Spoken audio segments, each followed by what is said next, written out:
Welcome to ADHD Realities. I'm your host, Leanne Borneman, sexologist and certified sex therapist. On today's episode, I'm getting into the nitty-gritty of the differences between this word intimacy and sex and how this all ties into our experiences as ADHDers. Boy, do I have a pet peeve I need to talk about. So my pet peeve is other people's pet peeves that my justice sensitivity just can't get behind. So this pet peeve is the frustrations others in my field have on how other professionals or people just in general use this word intimacy instead of the word sex, stating that they're different. Now, I swear this rant will tie into ADHD at some point. I just can't promise when because my brain is going right now. And we're just going to go on this chaotic journey together. So let's do it. Now, I'm going to pull up and read the definition for you on what intimacy is defined as when we're talking about Oxford American Dictionary, because that's the one that I chose. But before I do, let's just be real for a second and give attention to the fact that intimacy lives on a spectrum, just like ADHD. And generally, when we talk about anything surrounding our sexuality, beliefs are going to get placed on these more than facts. That's just how it rolls in our society. And as much as I wish we were more objective with our sexuality, I can't change the realities of our society and our culture. So, okay, with that being said, I'm going to pull up the definition. So, pulling up the definition on what intimacy is defined as in the Oxford Advanced American Dictionary. It defines intimacy as such: the state of having a close personal relationship with someone, a thing that a person says or does to someone that they know very well, in legal or formal context, sexual activity, especially sexual intercourse. It can also be described as a close emotional relationship, a place or situation that encourages close, friendly relationships, sometimes of a sexual nature. A sense of connection, attachment, and close relationship with another person. And the last one, the disclosure of one's innermost thoughts or feelings. So, as you can see, when people or professionals use this word, it can be used on a spectrum and it can mean a variety of different shit. So, it isn't then so far-fetched for people or providers to then use this word to describe sex or not, right? Like, duh. So now when it comes to sex, however, and people getting annoyed with others using the word intimacy instead of sex, when you actually try and look up the definition of sex, it becomes a little complicated. Because according to Oxford, the definition of sex is the characteristics that distinguish males, females, and hermaphrodites and are related to sexual reproduction and raising young, the act of sexual intercourse, the physical activity between two people that involves joining their sexual organs. Now, for context, when you spend a crap load of money to become certified as a sex therapist and to get your PhD as a clinical sexologist, you'll learn that sex is hard to define. We know that people determine what sex means to them more than there being a general definition that is followed. And I'm also a professor, and I teach human sexuality as one of the classes. And I ask my students to take out a piece of paper and tell me what is the definition of sex. This is the starting point of each semester. And while each semester there are just similarities, there's not one entry that is identical in the definition. And the clients I work with also don't have this solidified definition that everyone comes in and has.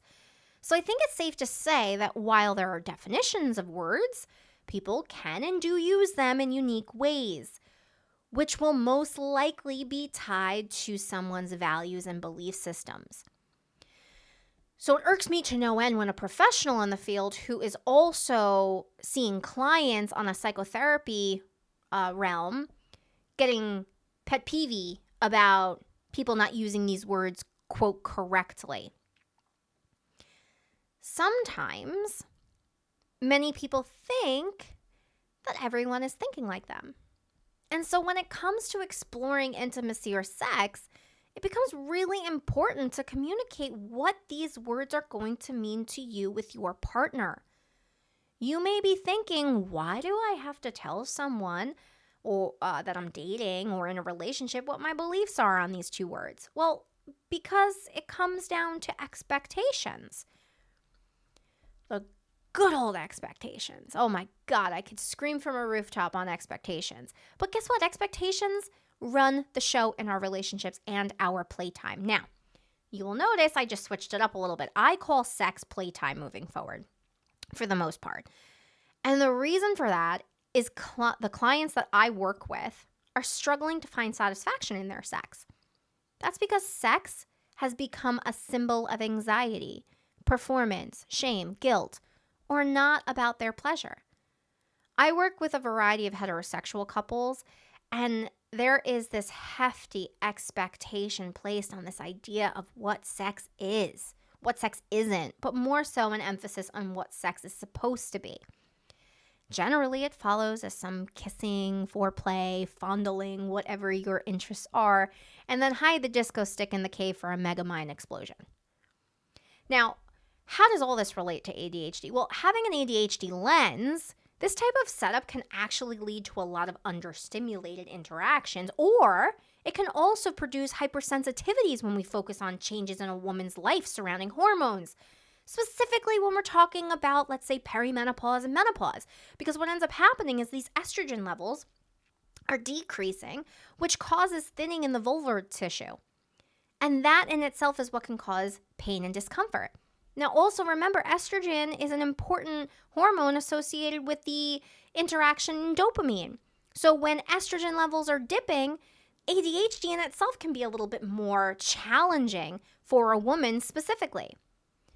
And on top of this, if it wasn't hard enough for us women just in general have expectations placed on the role we must play when we are in the bed with our partners. It's this like deep-seated script that was created heavily during the Victorian American era and something we still can't seem to shake off. And I have had, unfortunately, so many women in my clinical practice tell me that they are still having sex even though they are in pain or discomfort. And the reasoning behind this, they say, is because there's pressure. Just get it over with. So take that, and if you're doing this and through repetition showing up to that type of dynamic over and over and over again, many women become classically conditioned when it comes to sex. And it's this response, internal, automatic, learned response that sex equals dissatisfaction and something to avoid. Now, keep in mind, obviously not all women have this experience around their playtime. This is, again, specifically talking about anyone listening to this that says, oh my God, that's me. So getting back to this, sex then gets a meaning placed by this interaction, that it's just not enjoyable. So for me, I like to tell my clients we're trying to go from sex to learning how to engage in play. And when you think of the word play, I always think of fun, right? Like, I even think back to childhood or watching my kids play. They play because it's fun. They want to engage. They're enjoying themselves, their friends, the people that they're deciding to play with. Even when our friends or our partners force us or tell us, let's go out and do something, like an activity that could be a form of play, whether it's bowling or, axe throwing or whatever floats your boat, and you may not be all into it, but then when you get there and you're getting into it, you make this shift of desire to the activity because we see it's fun, we enjoy it, it's inviting, it's going to allow us to have this responsiveness to it. So play equals fun and something you want to do, where sex can equal guards up, boring, not my cup of tea. And again, that may not be your definition of it, but this is talking from a clinical reference point of what I see with my clients constantly, my heterosexual women clients. So expectations I just realized I am jumping here, but I promise you there's a method to my ADHD madness. I promise. So, expectations. A belief molds into an expectation. If you believe intimacy means XYZ and it doesn't occur that way, you're going to be unhappy and let down, which that kind of sucks, right? Like, if you're holding on to those emotions and those feelings and then you're not communicating them, or more importantly, you're communicating them from the get-go, because that's going to be really important. You need to start communicating these things from the get-go. That's what's going to help set your relationships up for success. Now, I get it. The topic of intimacy and playtime, it's going to demand one to be vulnerable. And we live in a society that may depict sex everywhere, but when it comes to the topic, people kind of suck at talking about it, right? Like, people get nervous, they get blush cheeks. They determine, okay, talking about this is awkward as shit, because guess what? Even though we've promoted and grown so much as a society, sex and the conversation of such and talking about the nitty-gritty is still very much taboo. And I can't tell you how many people come to me to work on their sex lives and they're blushing throughout their sessions, and I find it absolutely adorable. And what I love best about that is that what ends up happening is that's how they come in. But when they end their therapy with me, they're leaving feeling so fucking empowered. And I don't know about you, but that's pretty badass. I love it. Absolutely love it. So, come on, ADHD brain. Let's get back on track here. Going back to this communication piece, okay? Because this is important. I don't want to jump over this one. I like to remind people that communication is vital to everything. I know you hear it all the time. Communication is key. Well, guess what it is? People get really scared to have a conflict because conflict is painted as this big bad thing in our society. But what people don't really understand is that conflict is actually very healthy and very much needed for growth. Without it, we would be stagnant. It's how people handle conflict that determines the benefits or the negative outcomes of it.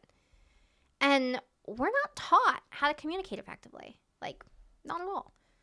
We are taught not to be too honest. Be mindful of other people's emotions. And that being blunt can be considered disrespectful towards others. Now, granted, I'm well aware that there's this level of line that we should not cross, but there also should be a healthy relationship with being honest, with being blunt, and setting boundaries, right? We literally live in an environment that kind of trains people to become people pleasers in a certain respect, instead of teaching us effective ways to communicate and the very big importance of boundaries and how to effectively set boundaries. And then we get older and get into relationships and then wonder why the fuck everything is falling apart and we're struggling. We were literally not provided the tools to be in relationships. And I'll never forget watching a practical joke on one of the social media pages that I was browsing recently. And they were doing something, and the person that was being pranked on was clearly uncomfortable. But they didn't say anything. And when they were asked why they let it happen, they said, word for word, that they were worried about making other people uncomfortable by standing up for themselves. That is fucking mind-blowing. That dynamic is mind-blowing. And that's the dynamic that has been taught to many of us in our society. And again, not everyone is this way. But I'm talking to those who are or know somebody that is. And then add ADHD to the mix. A lot of us have learned for the most part that we're struggling to meet the people around us and their expectations. And so we have to do what we have to do to gain community, to gain that acceptance. Oh, that acceptance. And that's where this then masking piece comes in for a lot of us ADHDers, where we show up pretending we're neurotypical and we have it all together, trying to push down all the ADHD. And I see a lot of clients still masking when they then show up to the bedroom with their partners. And they're masking because they're not having play. They're trying to engage in sex, and that sex has so many expectations that are just not set up for their success. And so what ends up happening is a lot of the time, whatever line of intimacy you want to use to call, let's say just vulnerability, I see clients who are scared and avoid to just be vulnerable on a emotional, intellectual, and physical side with their partners because of the fear it may lead to then sex sometimes. And it's not set up for their success, so they want to try to avoid. But they also don't want to hurt their partner's feelings, or they don't want to cause rifts and waves. So we didn't just also become adults and have all these issues with communicating our needs outside of the context of experiencing any like processing concerns with ADHD. We also aren't provided much support on identifying the emotions we're having as kids. And, oh, this is a kicker, having parents that like tell us to keep it all together while they themselves are losing their shit and yelling or letting their stress affect them negatively. You definitely had a parent or know someone like this, or maybe you're the parent listening and that's you. As kids, we operate more on modeling. Our kids operate more on modeling. And what that is they observe the behaviors and they adopt them.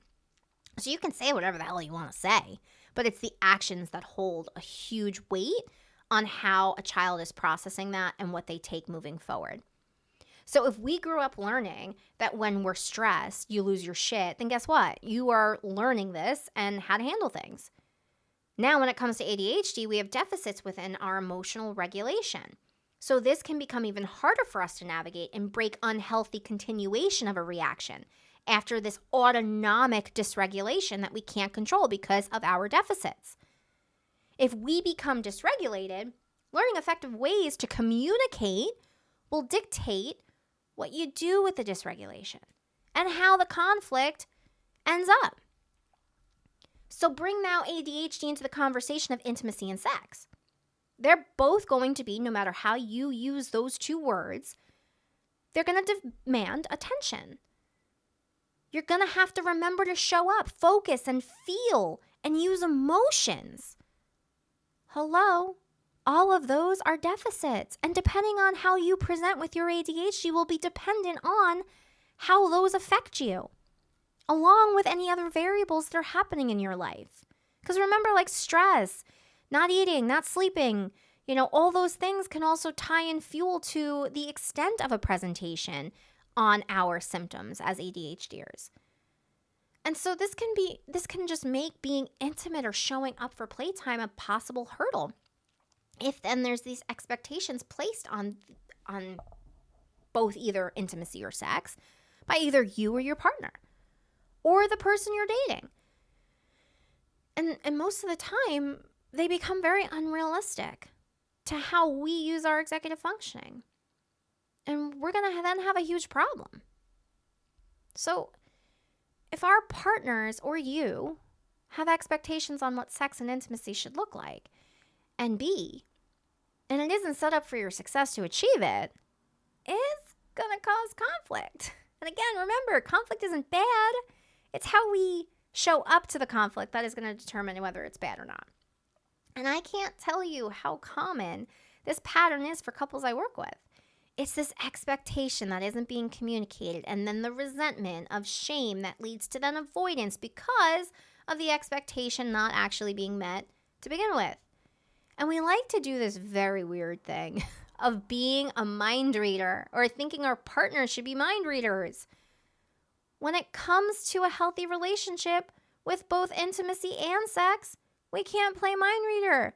Oh my God, I would love to be a mind reader. I feel like our lives would be so much better if we could, and may also possibly create a lot more conflict. But we have to get out of our heads, and we have to go straight to the source. We have to ask the person. We have to get comfortable and learn how to even do that.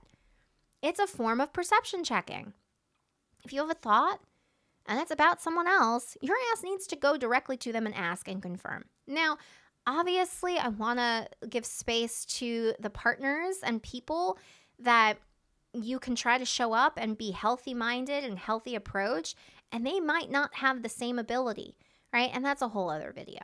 I am specifically talking about individuals that are capable and are willing to try to be more effective in their communication styles. And when it comes to, quote, ADHD management, my professional hypothesis is that it's not about finding the tools. Oh God, I can't anymore with the tools. Like, here's a tool. It's about self-compassion. understanding how you present as an ADHDer, how it's showing up for you in your life. What are your stressors? What are your demands? What are your expectations? And then it's more importantly about unlearning the horrific and unhelpful narratives we have learned living in a neurotypical world. When we can get out of our heads and begin to feel comfortable with communicating, and remember, us ADHDers may need other unconventional ways to communicate, which also may be the very forms of communication that society likes to say is wrong and unhealthy. But guess what? Screw society, right? Screw society. It has to be about you and your relationships and their needs. We have to learn through unlearning how to properly approach conflict to help us then achieve this satisfaction that we deserve in our relationships when it comes to the intimacy and our playtime. I can't stress that enough. And I'm going to leave you with this. It's all about setting our environments, our relationships, and our playtime up for success. If you want to hear more about all the ADHD realities and our sexuality, hit that subscribe button and follow for all the up-to-date episodes.